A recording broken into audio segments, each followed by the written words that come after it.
各位观众朋友们，大家好，欢迎收看 J 与 J 论坛，由我马健以及我们好朋友 Jim Nowe 一起主持。How are you doing, Jim? I'm doing well. I'm looking forward to coming out of all of the pandemic and everything that has gone on for the past year. Next week will be the 1-year anniversary of the CDC's requirement of no public meetings, et cetera, which then led to some of the lockdowns, all of the other preventative techniques, and of course the massive hospitalizations and unfortunately the death and everything else. I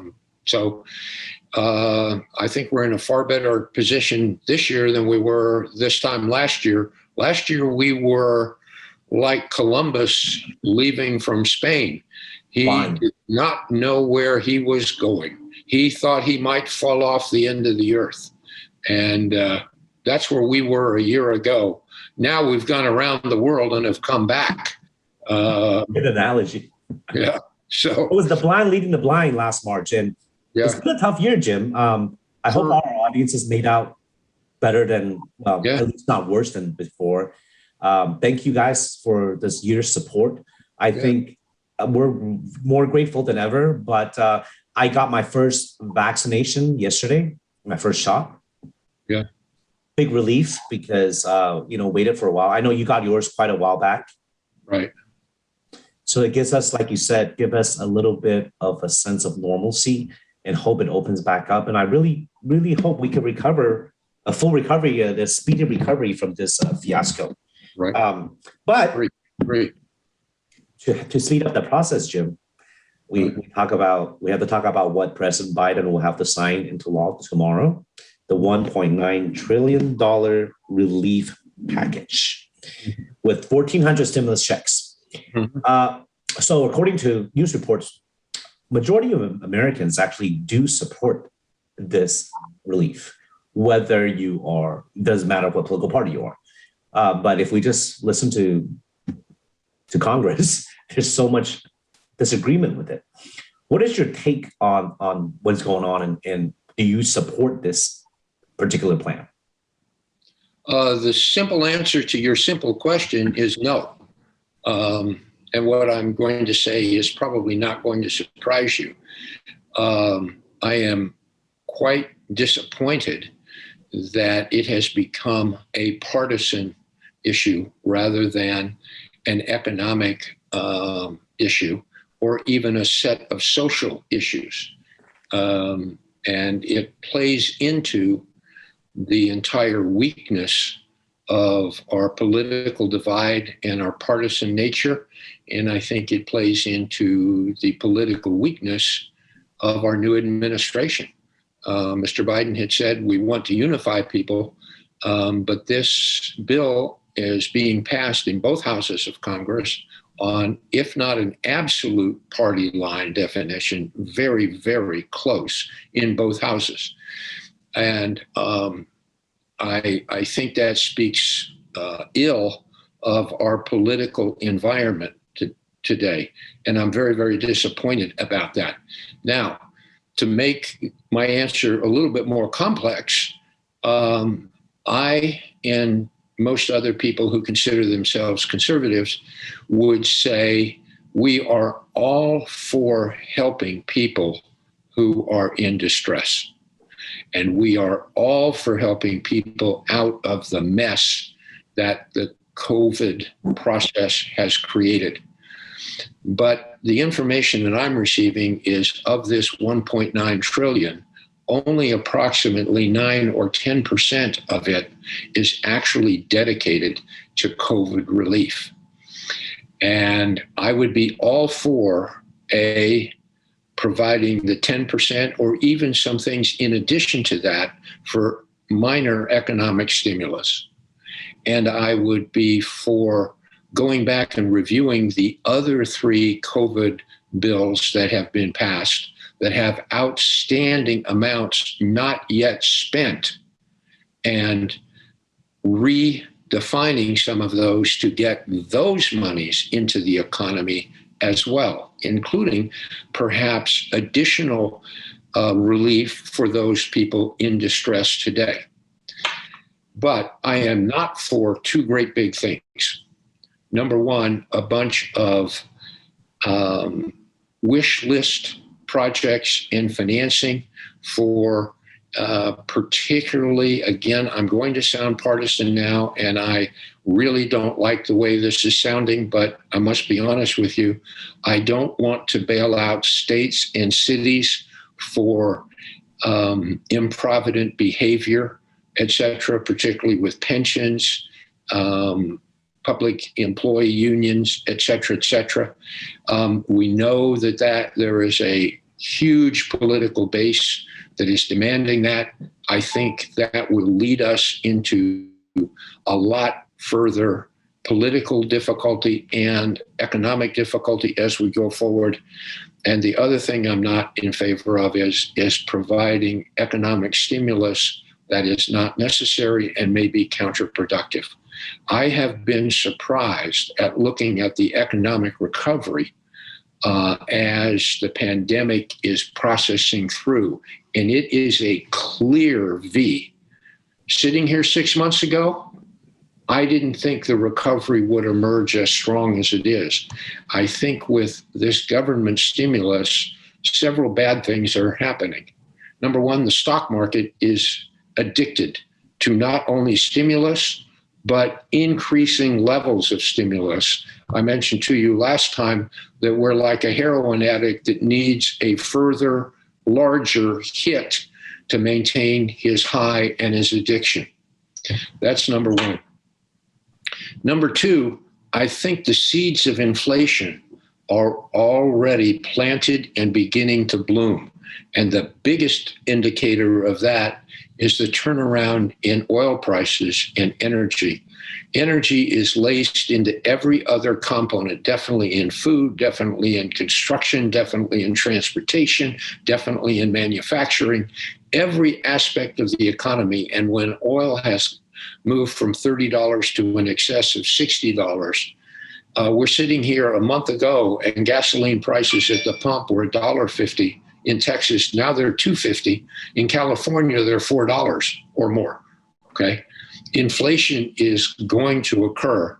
That has already begun to affect the bond market.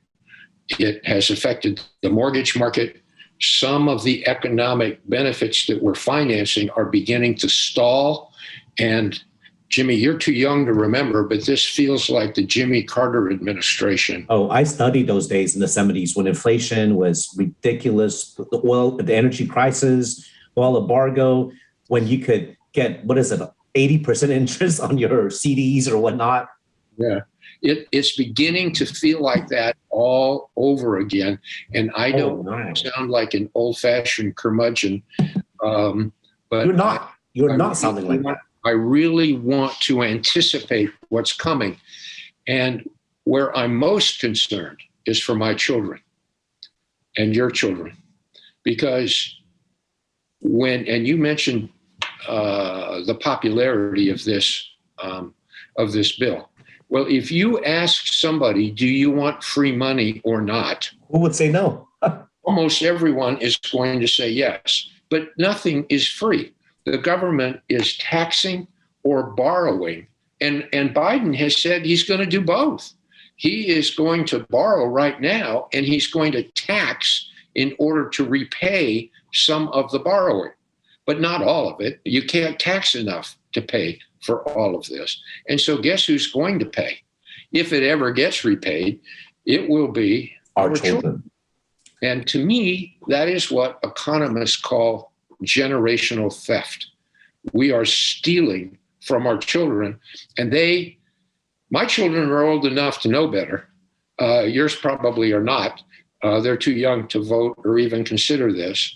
But I think it's very bad policy, and it's done mostly for current political expediency.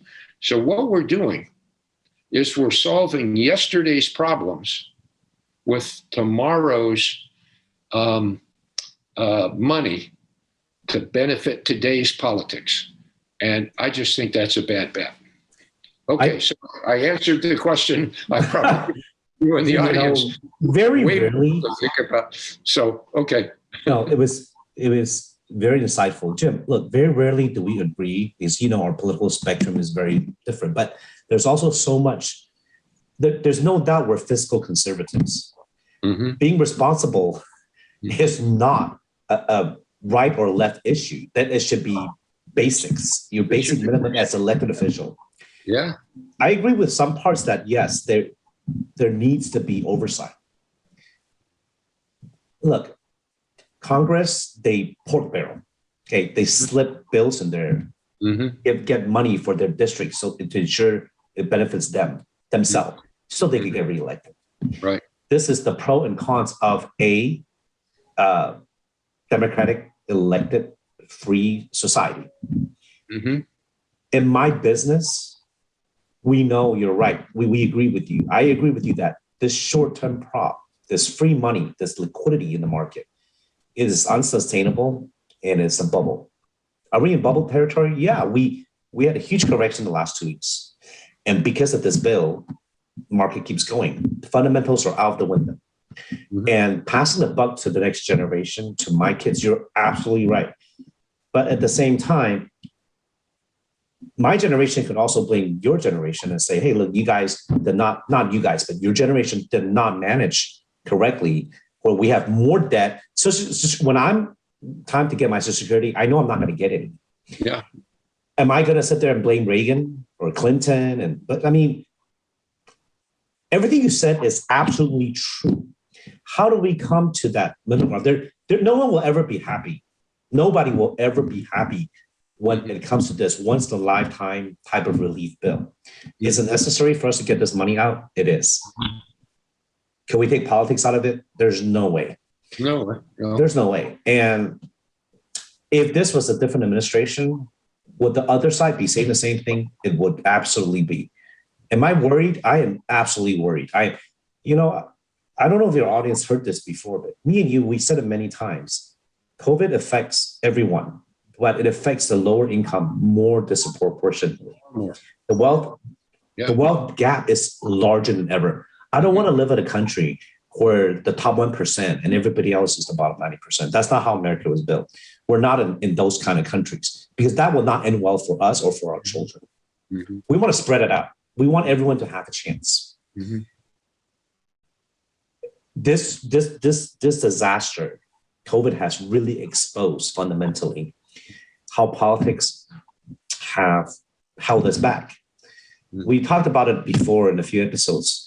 There are people saying that totalitarian countries like China, it's easier for them to implement and execute and have long-term plans because there is no opposition. It's harder for us now to combat, to compete when we have so many different voices and so many different directions. Mm-hmm. So I am not offering a solution. I am not saying which way is better or not. I just know that what you're saying is true. I am very worried. What solution is there?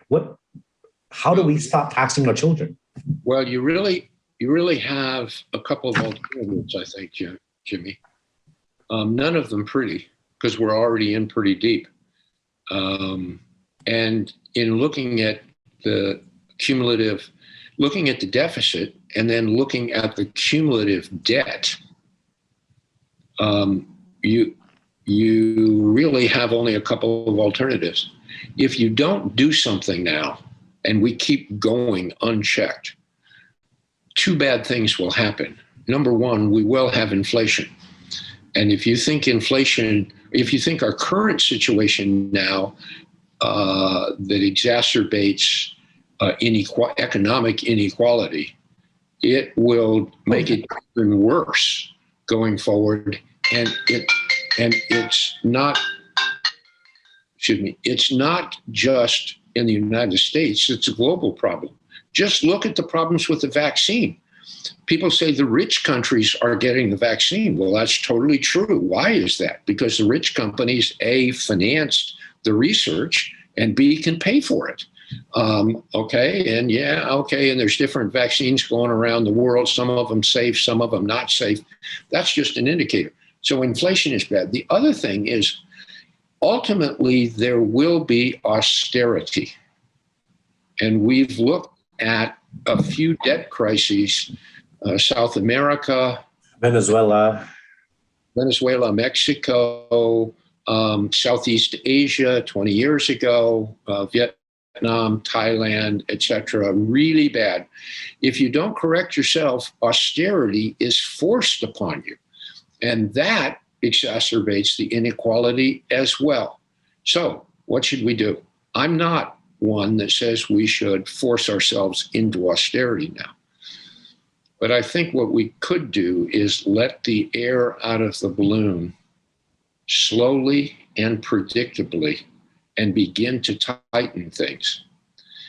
And this has both the fiscal challenge, which means we are at the top of an economic cycle right now. And a lot of people say, oh, I got to follow Keynes because Keynes said you got to have the stimulus because of economic stimulation, etc. But they forget that there's a two-stage process with Keynes. When you're at the bottom of an economic cycle, things are best if the government stimulates spending and economic growth. But the other side of it is when you're at the top of an economic cycle, to keep from going down again, you have to pull back. Now, President Clinton did that. He had Newt Gingrich, John Kasich was head of the Congressional Budget Office, et cetera, et cetera. The last time the U.S. ran a budget surplus fiscally was during the Clinton administration. President Bush behaved just like President Trump and now President Biden. They exacerbated the fiscal situation, and they both promoted easy money from the Fed. They had full throttle going simultaneously on both fiscal and monetary policy. Okay. The other side of it, what we have to do is make it worthwhile to save again, because in an inflationary period, nobody saves. They always spend, because if you don't spend, everything costs more tomorrow. And if you save, the value of what you save is eroded. So people don't save. The only way you can save is get higher interest rates. So why do we have now this quantitative easing and the Fed saying we will keep interest rates low? Because of the threat to the size of the federal deficit. If interest rates go from an average of 1.5% to 3 or 4 or 5, the federal government cannot do anything except pay interest on its prior debt. Okay, we'd have to lay off virtually every employee, and no government services could be provided. That would be an absolute unthinkable disaster. No one would advocate that. Okay, so what we have to do is merge into this slowly but deliberately so that everyone can adequately plan for it. I don't hear any economists talking this way because they know it. Back to your point about popularity and how many people favor things, they know it would be very difficult for people to listen to, especially when so many people are in legitimate crisis right now. It's very, very difficult. You're talking about pulling the Band-Aid off at the same time. You're talking about not, how do I say this?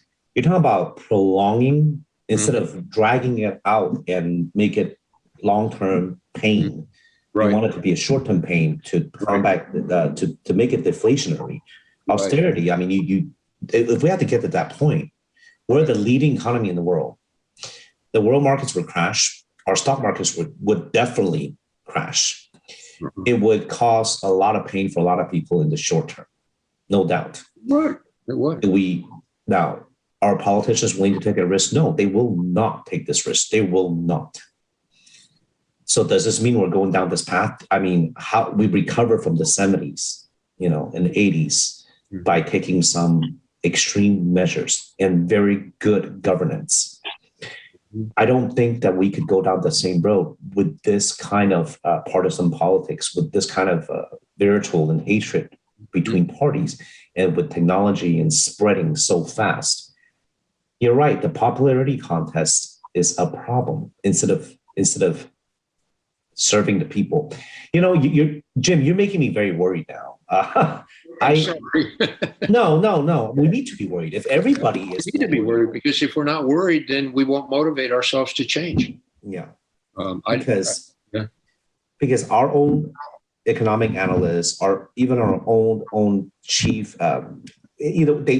nobody will come out and be the Debbie Downer, and everybody wants to rah. Everybody wants the market to keep going up, higher, because that's how everyone gets their bonus. That's how everyone gets paid. That's how everyone makes their 401k goes higher. But no one thinks about how we're at the height of the economic cycle. We have a saying that, don't sell, wait it out. You cannot ever sell at the highest point or buy at the lowest. Stay in the market, because this is the United States. We print, the world uses a dollar. Mm-hmm. That's our biggest advantage. We get to set that. Our fiscal policy, we can just keep printing more money and keep pumping more money into the economy. But with these worldwide economies now, with Bitcoin, with cryptocurrency, it's trying to dislodge the US dollar as the worldwide means to do business. Is a very dangerous sign. There's a reason why Russia or China and a lot of these countries support cryptocurrency. Am I against it? No, I am actually not. I think it evens out the field. It's new technology. We'll have to go with the times. But you're right. There's no clarity. There's no plan. With President Biden, what is it, 4 years? Maybe 8, most likely 4. And then what? There's no 5-year plan, 10-year plan, 20-year plan. Well, there's no way we could. How do we do what you say if we know we only have 4 years or 8 years to implement and execute this? We cannot. Yeah. Well, I'm reminded of two different things. This morning, every Thursday morning, I participate in a Bible study with my church, St. Martin's Episcopal Church, which is the largest Episcopal parish in the country. And we're very proud of it, etc. And this morning, we had a little discussion with the rector. And with the director, you said? Rector, which is the high priest of. At the high priest, okay. Yeah. And he told a story of a woman who wanted some more meaning in her life 20, 30 years ago. And she went to Calcutta to work with Mother Teresa.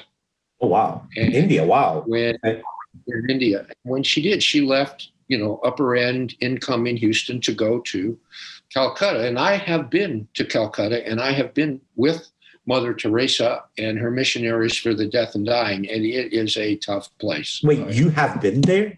Oh, I have been there. I've been with Mother Teresa, etc. For church missions? Yeah, no. It was not a church mission, but a Catholic church situation. I'll tell you about that sometime. Wow. It was a fascinating trip, and I'll tell you all about it. So I know what this woman is talking about, so this woman goes, and she talks to Mother Teresa, and Mother Teresa was glad to receive her. And she said, Mother Teresa says to this woman, I would like to pray for you. What is most important to you for me to pray on your behalf? And the woman thought for a moment. She said, nobody's ever asked me that.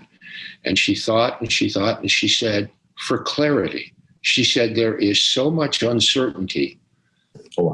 I wish for more clarity in my life. And Mother Teresa thought for a minute and responded, and she said, no, I will not pray for you for clarity for that. She said, I can't get clarity for myself. She said, I wake up every morning with a plan for the day, but within 10 or 15 minutes, the crises that I deal with are impossible to deal with. And so there is no such thing as clarity when you are helping other people. She says, but what I will pray for you for is what I pray for myself, which is trust. You must trust. You must trust in God. You must trust in your fellow citizens, and you must trust in yourself. And I thought that said a great deal. That means a lot. Yeah. I'm glad to hear it. Trust and faith, having faith. And faith. And faith is your way to trust. And I remember too, you asked about political activity, my own political ambitions. When I was running for Congress, the first thing I said, we must align our interests. We must have common goals and think in unified terms. That doesn't mean that everyone has to agree on everything, but we must seek to understand each other and strive for the common good, and to make sacrifices sometimes, joint sacrifices, collective sacrifices, when it's necessary. I believe that people, particularly Texans, because I've lived all over the country and traveled through most of the world, I believe that human nature is pretty strong and pretty consistent. Yeah, there are different cultures, sure there are. But people want the most important things together.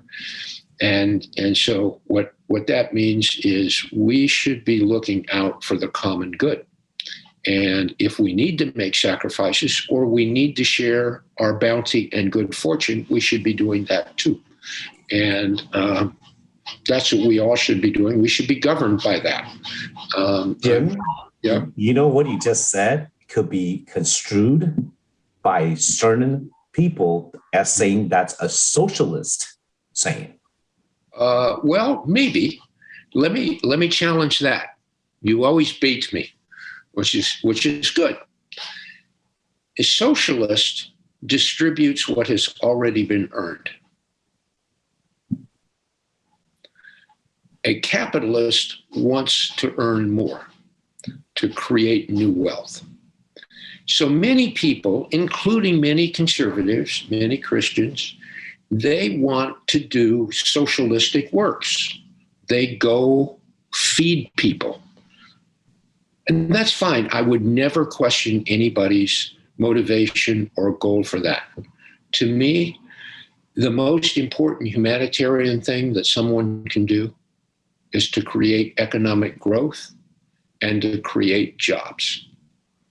How many people would be better off if they earned more money on their own? The best thing we can do I may have mentioned this to you some time ago, when one of my daughters graduated from business school, the commencement speaker talked about the idea of helping people get their foot on the bottom rung of the ladder and climb the ladder of prosperity. That's a wonderful analogy. He said, our responsibility is to create more ladders, to give people more and more opportunity. Yeah, at least open the door for them to let them have a chance. Right. So I think what we should be doing is creating a quality of opportunity, giving people the best chance to succeed. That's an idealistic aim. It will never come to full reality. But I think you really are starting to sound like a very, very blue-collar Democrat. Excuse me, I'm sorry, Jimmy. Yeah, I know, but I also believe that if you want to help somebody, the most effective way is to do it through private means, through churches, personal philanthropy, one-on-one. Not government assistance. Not government. Because one of the things that people talk about, and I learned in my 2 stints in government, it becomes a given, what they expect it, what they do not want to. And then back to the fix. It's got to get bigger and bigger. You create dependency, but you create dependency in 2 ways. Everybody understands the first way. You create dependency on the people who receive the benefits. Okay, I have welfare payments for food, for housing, even for healthcare, for education. Okay, everybody understands that. But you also create dependency on the part of the bureaucrats that you hire to dispense that aid. And when you do that, you also create corruption, because that person who's giving the government benefits away becomes God. He becomes the bearer of things. And it leads to bad outcomes. Is it better than nothing? Maybe, but I think we should try harder to find better ways. I hope our audience benefit as much as I have from your insight, and to know that the people that made it, not everyone that has made it already has forgotten everybody else. Like I said, being men of faith makes a big difference. When we directly deposit our tilt to the church, it's not a burden to us. That is what we're supposed to do. You know, a percentage, and we would give when our pastor asks us for more, because it makes us feel good. Because we've always been told we're lucky, we're fortunate to be able to give. It's a lot harder to have to take, have to ask. Being able to give is it's a blessing. Yeah. So if we could, like I said, if every elected official practice what they preach, because a lot of people will say this, they will not do it. You actually do it. Doing it is different. Doing it is hard. It is hard. It is hard being a good Christian. It's hard to not cross a line. It is hard, but we're reminded every day. It's hard to be tolerant. It's hard to be patient, and frankly, it's hard to say no. Sometimes the best thing you can do is tough love, and say, like Nancy Reagan was famous for saying, just say no to drugs. I mean, there's lots and lots. Catholic education, the nuns that disciplined everybody, the military, training people, very tough. You have to be in shape. You can't deviate, you know. Anyway, there's so many ways to deal with this, but I think we're in dangerous territory now, and it requires a lot of basic thinking. It requires a lot of basic discipline, and it requires a lot of sharing. Thank you, Jim. I from what you just said related to this relief package stimulus to the overall direction of where our state, from our city to the state to our country, to what we wish for our children. That's a perfect tie-in to wrap it up today. I really appreciate you for taking out your time. I mean, you're so busy, you know, we're recovering, and I know but your insights are so valuable and so insightful, and I appreciate you again. So we're going to see you next week, and I hope all our audience have a good week. Take care, guys. Good. Jimmy, thank you very much. Until next week, our 1-year anniversary. Okay. Very thanks. good.